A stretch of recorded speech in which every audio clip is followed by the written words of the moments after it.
Hello dear students, welcome back to my channel physics SPC. Moving charges and magnetism का एक question.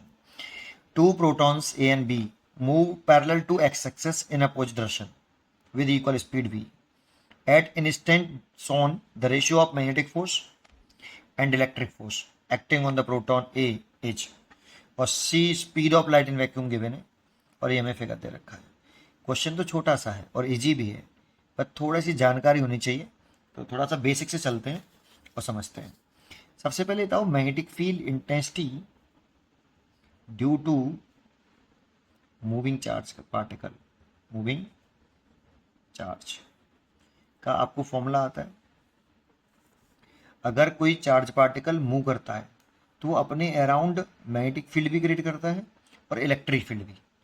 जब कोई charge particle move करेगा तो मूविंग चार्ज चार्ज तो इलेक्ट्रिक फील्ड बनाता ही बनाता है। जब मूविंग चार्ज होगा तो करंट जनरेट करेगा और करंट से मैग्नेटिक फील्ड बनती है।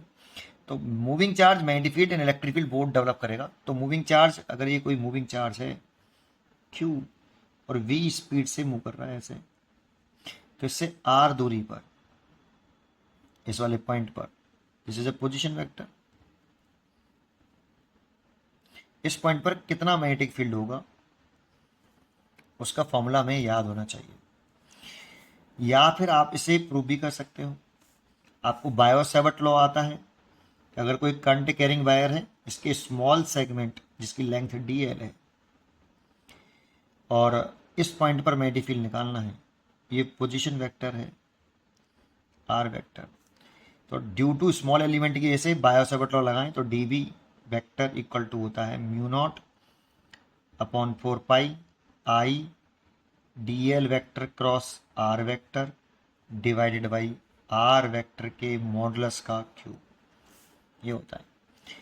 तो देखो, अगर हम यहाँ से इस मूविंग चार्ज के ऐसे इस पॉइंट पी पर कितना मैग्नेटिक फील्ड डेवलप होगा उसको निकालना है, तो लेट कर लेते हैं कि ये dt टाइम इंटरवल में, dt टाइम इंटरवल में ये पार्टिकल कितना चला dl, ये dt टाइम इंटरवल में कितना पार्टिकल चला dl, कितनी स्पीड चल रहा है v से, तो dl कितना होगा v dt, speed equal to distance upon time. dt time interval में dl डिस्टेंस चली स्पीड v से इतना, और इफेक्टिव करंट कितना होगा मूविंग चार्ज क्यू और टाइम कितने इंटरवल तक चल रहा है dt। तो ये दोनों वैल्यू आप यहाँ रख दो और मैग्नेटिक फील्ड निकाल लो। dv वेक्टर बराबर म्यू नॉट अपॉन 4 पाई, करंट की वैल्यू कितनी i over dt, sorry q over dt, i की जगह पे रख रहे हैं, इस जगह पे i की वैल्यू पुट करी q अपॉन dt, और dl वेक्टर की वैल्यू पुट करी कितनी v vector dt cross r vector over modulus of r vector का क्यूब। dt से dt कैंसिल हो गया, तो ये फॉर्मूला बन गया मूविंग चार्ज का भाई। dv equal to mu not upon 4 pi Q v vector cross r vector over modulus of r vector का क्यूब। अगर इसका मैग्नीट्यूड लिखें dv, तो mu not upon 4 pi Q, cross product का फॉर्मूला लगाओ V R sine theta over R का cube, एक R से एक कट गया, तो ये हो गया mu not upon 4 pi Q V sine theta over are square. इतना मैग्नेटिक फील्ड होता है भाई किसी पॉइंट पर।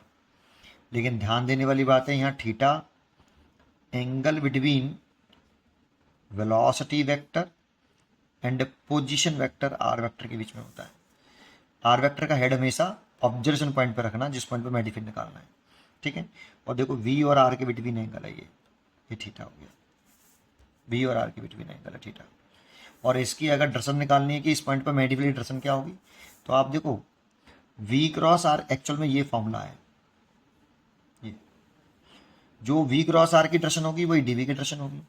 वी क्रॉस आर की डायरेक्शन निकाल लो, राइट हैंड रूल से निकालते हैं। वी से राइट हैंड की फिंगर वेलोसिटी की डायरेक्शन में और वी से आर वेक्टर की तरफ छोटे एंगल से घुमा दो, तो ऐसे आ रहा है, देखो ऐसे घुमा रहे हैं, वी से आर घुमाओ छोटे एंगल से। राइट हैंड की फिंगर को पहले वेलोसिटी वेक्टर की डायरेक्शन में रखो, फिर उसे अपनी फिंगर कर्व करो वी से आर की तरफ छोटे एंगल से, तो ऐसे डाउनवर्ड डायरेक्शन में मैग्नेटिक फील्ड आ रहा है। थंब बताएगा डायरेक्शन, तो मैग्नेटिक फील्ड डाउनवर्ड डायरेक्शन में इस जगह पर, इस जगह पर। तो एक बात तो हमें ये पता होनी चाहिए इसमें। दूसरी बात, जब कोई charge particle magnetic force on moving charge,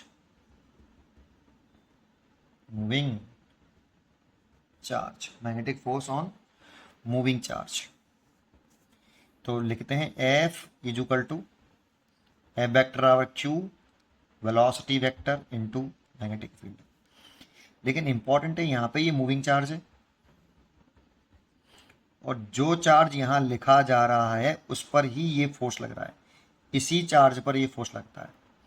लेकिन मैग्नेटिक फील्ड इस चार्ज का नहीं होता, मूविंग चार्ज का नहीं होता, क्योंकि मूविंग चार्ज भी मैग्नेटिक फील्ड बनाता है। लेकिन ये मैग्नेटिक फील्ड इस मूविंग चार्ज का नहीं है। ये जो मैग्नेटिक फील्ड होना चाहिए वो किसी दूसरे का होना चाहिए। कोई भी मूविंग चार्ज जो मैग्नेटिक फोर्स एक्सपीरियंस करता है वो इटसेल्फ के मैग्नेटिक फील्ड की वजह से नहीं करता, दूसरे के मैग्नेटिक फील्ड में रखा होना चाहिए, इंपॉर्टेंट है, तब उस पर फोर्स लगता है, इतना। ठीक है, इसको मैग्नीट्यूड फॉर्म में लिखें तो ऐसे लिखते हैं Q V B sine theta, और यहाँ पर थीटा जो है एंगल बिटवीन वेलोसिटी वेक्टर और मैग्नेटिक फील्ड के बिटवीन एंगल। ये जानकारी अगर आपके पास है तो आप इस क्वेश्चन को कर सकते हैं। तो देखो, ये आपका प्रोटॉन ए है और ये वाला प्रोटॉन बी है। प्रोटॉन ए पर मैग्नेटिक फोर्स निकालना है, तो प्रोटॉन ए पर मैग्नेटिक फोर्स निकालना है, तो मैग्नेटिक फोर्स ऑन प्रोटॉन ए, तो एफ मैग्नेटिक फोर्स है, एफ एम लिख लेता हूँ, एफ एम, और ए पे लग रहा है ये, है ना। फॉर्मूला लिखें तो प्रोटॉन पे कितना चार्ज है, ई, ये वाला फॉर्मूला लगा रहे हैं, मैग्नेटिक फोर्स वाला, ये वाला चार्ज लिख लिया। ये ए का ही चार्ज है बेटा, प्रोटॉन ए का चार्ज, प्रोटॉन ए की वेलोसिटी वी। लेकिन ये प्रोटॉन दूसरे के मैग्नेटिक फील्ड में होना चाहिए, जैसा कि मैंने बताया, है ना, दूसरे का मैग्नेटिक फील्ड होना चाहिए। दूसरा कौन है भाई यहाँ पे, तो मूविंग चार्ज। ये मूविंग चार्ज अपने चारों तरफ मैग्नेटिक फील्ड बनाएगा, तो ये प्रोटॉन ए किसके मैग्नेटिक फील्ड में है, बी के मैग्नेटिक फील्ड में। तो यहाँ पे जो मैग्नेटिक फील्ड आएगा वो ड्यू टू प्रोटॉन बी का मैग्नेटिक फील्ड होगा बेटा, प्रोटॉन बी का मैग्नेटिक फील्ड। ठीक है, अब बी के कारण ए पर कितना मैग्नेटिक फील्ड है उसे निकालना चाहें तो आप ये वाला फॉर्मूला लगा लीजिए। तो इसके कारण इस पर अगर मेरे को फोर्स निकालना है, ये थोड़ा सा ये आउट हो गया, ये यहाँ होना चाहिए। ठीक है, इंस्टेंट बोला इसलिए, इंस्टेंट सोन, है ना। तो इसके कारण इस पे निकालना, जस्ट आमने सामने है ये। ठीक है, तो ये वाला देखो, इससे आप v वेलोसिटी से ये ऐसे डिस्टेंस ड्रॉ कर लो, ये पोजीशन वेक्टर हो गया। यहाँ पे जो पोजीशन वेक्टर है r वेक्टर, वो d के बराबर है, d इसका मैग्नीट्यूड d के बराबर है, और वेलोसिटी और r वेक्टर के बीच में जो एंगल है वो 90 डिग्री है, थीटा 90 डिग्री है। तो डायरेक्ट आप मैग्नेटिक फील्ड लिख सकते हो, ये वाला फॉर्मूला लगा लो, ये वाला mu naught upon 4 pi Q B sine theta बटे आर स्क्वायर। थीटा यहाँ पे वेलोसिटी और आर के बीच में एंगल है ना। तो और साथ में यहाँ पर एक एंगल और होता है साइन, यहाँ पे जो एंगल लिखते हैं वो वेलोसिटी और मैग्नेटिक फील्ड के बिटवीन एंगल होता है, यहाँ पे वेलोसिटी और मैग्नेटिक फील्ड के बिटवीन। तो मैग्नेटिक फील्ड की डायरेक्शन निकाल लो पहले, V cross B, V cross R, V cross R की जो डायरेक्शन होगी वही मैग्नेटिक फील्ड डायरेक्शन होगी। तो वी क्रॉस आर, तो वी क्रॉस आर, डाउन आ रहा दिख रहा है, वी क्रॉस आर, वी से राइट हैंड की फिंगर वी की डायरेक्शन में रखो और आर की वेक्टर की तरफ घुमा दो, तो डाउनवर्ड डायरेक्शन आ रहा है। तो यहाँ पे जो इसके कारण जो मैग्नेटिक फील्ड आएगा B due to proton B, ठीक है, वो डाउनवर्ड आएगा, और उसकी वैल्यू कितनी होगी, बी ड्यू टू प्रोटॉन। तो ये वाला फॉर्मूला लगा के आप वैल्यू निकाल सकते हो। ठीक है, ये वाला फॉर्मूला लगा के तो लिखो म्यू नॉट अपॉन 4 पाई, यहाँ पे बी वाला प्रोटॉन का चार्ज, बी वाले प्रोटॉन की वेलोसिटी, और थीटा किसके बीच में एंगल, वेलोसिटी और आर वेक्टर के बीच में, तो 90 डिग्री है, डिवाइड बाई परपेंडिकुलर सेपरेशन, जो पोजीशन वेक्टर है वो डी है, और डी का स्क्वायर, ये देखो आर का स्क्वायर है, यहाँ पे कट गया ना एक, इतना। तो इतना तो मैग्नेटिक फील्ड डेवलप हो रहा है आपका mu not upon 4 pi e v over d square. और जो फोर्स लग रहा है ए पर, अब देखो मैग्नेटिक फील्ड की डायरेक्शन ऐसे है और वेलोसिटी की डायरेक्शन ऐसे है, यहाँ पे जो थीटा लिखते हैं वो वेलोसिटी और मैग्नेटिक फील्ड के बीच में लिखते हैं, और वो भी एंगल आपका 90 डिग्री है, वेलोसिटी और मैग्नेटिक फील्ड के बीच में 90 डिग्री है, क्योंकि मैग्नेटिक फील्ड डाउनवर्ड चला गया और वेलोसिटी ऐसे है, तो यह भी 90 डिग्री है। तो ये हो गया ई वी, और इस बी की वैल्यू हो गई ये रही mu naught upon 4 pi e we बटे डी स्क्वेयर, और ये तो हो गया बी की वैल्यू साइन 90 की वैल्यू 1, तो इतना ही तो हो गया। ठीक है, तो ये हो गया mu not upon 4 pi e square v square over d square. ये तो मैग्नेटिक फोर्स आ गया, प्रोटॉन ए पर लग रहा है। अब देखो ये जो मूविंग चार्ज है अपने चारों तरफ इलेक्ट्रिक फील्ड में आएगा, और ये वाला चार्ज पार्टिकल इसके इलेक्ट्रिक फील्ड में होगा, तो इलेक्ट्रोस्टैटिक फोर्स एक्सपीरियंस करेगा। तो इलेक्ट्रिक फोर्स ऑन प्रोटॉन ए, इसे कूलम्ब्स लॉ से निकाल लो। तो F electric force on A Coulomb's law से निकालें तो 1/4 पाई एप्सिलॉन 0, दोनों चार्ज का मल्टीप्लाई तो Q into q, that means E into e, तो ई स्क्वेयर, और सेपरेशन है दोनों चार्ज को ज्वाइन करने वाली सेपरेशन जो कि D है, तो D का स्क्वायर, कूलम्ब्स लॉ लगा लिया।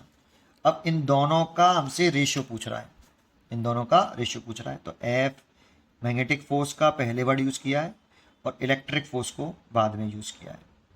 तो ये लिखें तो ये है आपका mu not upon 4 pi e square v square upon D square over 1/4 pi epsilon not और ई स्क्वेयर ओवर डी स्क्वेयर। देखो आपका यहाँ से 4 पाई से तो 4 पाई कट गया, ई स्क्वेयर से ई स्क्वेयर कट गया, और डी स्क्वेयर से डी स्क्वेयर कट गया, तो ये वाला एप्सिलॉन नॉट है सबसे ऊपर चला जाएगा बेटा, तो ये हो जाएगा म्यू नॉट एप्सिलॉन नॉट, ये सबसे ऊपर जाएगा, डिनोमिनेटर में सबसे ऊपर जाएगा यहाँ पे, और ऊपर बचा वी स्क्वेयर, और ये बचा एफ एम ए बटे एफ एम ए ऐसे। अब एक फॉर्मूला हमें पता होना चाहिए कि जो सी होता है ना, velocity of light in vacuum, 1/रूट के अंदर म्यू नॉट एप्सिलॉन नॉट होता है, ये रिलेशन हमें याद होना चाहिए भाई, है ना। तो यहाँ से अगर हम किसकी वैल्यू निकालें, c square is equal to 1/म्यू नॉट एप्सिलॉन नॉट, दोनों को अगर उल्टा कर लें तो म्यू नॉट एप्सिलॉन नॉट की जो वैल्यू आएगी वो 1/सी स्क्वेयर, तो यहाँ आप ले सकते हो इसकी वैल्यू, तो we square upon C square, ये फोर्स आया। अब एक अच्छी बात बता दूं बेटा यहाँ पे मैं, है ना, कि देखो जो v है वो हमेशा छोटा होता है c से, तो v इज लेस देन, तो वी स्क्वेयर भी लेस देन होगा सी स्क्वेयर से, तो we square upon C square is less than 1, तो इसकी वैल्यू हमारी magnetic force upon electrostatic force less than 1, तो दैट मीन्स मैग्नेटिक फोर्स बहुत छोटा होता है as compare to F E. इसीलिए जब हम कूलम्ब्स लॉ वाले चैप्टर में पढ़ते थे तो हम एक ही फोर्स लगाते थे, इलेक्ट्रोस्टैटिक फोर्स दो चार्ज पार्टिकल के पास बीच में, है ना, मूविंग अगर वो मूव भी करते थे तब भी एक ही फोर्स लगाते थे, इलेक्ट्रिक फोर्स, कूलम्ब्स लॉ वाले चैप्टर में।